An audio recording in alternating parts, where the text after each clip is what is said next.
Tiramisu is an Italian dessert, and it's an Italian word. It literally translates to pick me up. Some refer that to the caffeine that it contains, others just refer to the fact that it just makes you happy. Making tiramisu is pretty easy.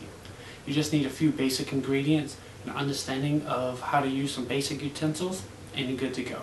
Not much cooking required, not much heat, no oven time, so let's go. Let's go get in the kitchen and get ready to make some tiramisu.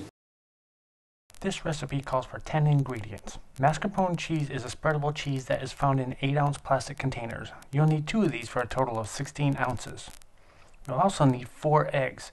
And with this recipe, we're only going to use the egg yolks. We'll also use 45 ladyfinger cookies, approximately.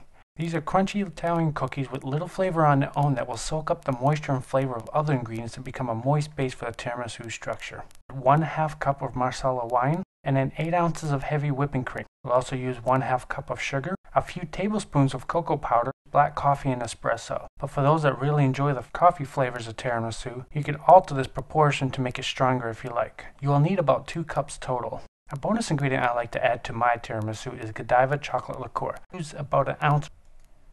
Not much equipment will be used to make tiramisu.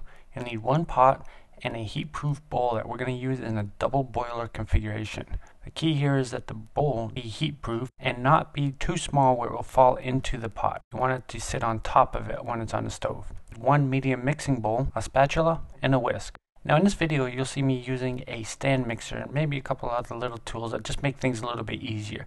You don't necessarily need any of these, but it just makes things a little easier on your wrists as well as your time. Let's start by separating the eggs. We only want the egg yolks, so we need to get the egg yolks and the whites separated. Place the egg yolks into the heat-proof bowl and save the egg whites for an omelet some other time. Add to this the Marsala wine, the sugar, and a chocolate liqueur.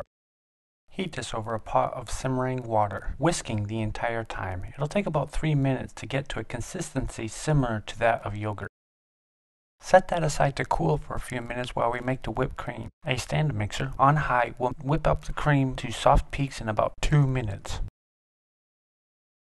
Add the mascarpone cheese to the medium mixing bowl. Move it around a little bit, do a little bit of mashing to kind of loosen it up. Add to this the cool custard that we made earlier. Mix to combine. Mixing is done when it is all one color. To this, we're going to add the whipped cream that we created a few minutes ago with our stand mixer. I'm going to slow this down a little bit because you definitely don't want to overmix it. It's more of a folding action. Remember, whipping cream just adds air to it. And if we mix too harshly here, it's going to take that air out and just leave us back with lumpy cream. We don't want that. So go softly. Continue folding the cream into the mixture just for about a minute or 2 until it's well incorporated with the rest of the mix, and not a second more.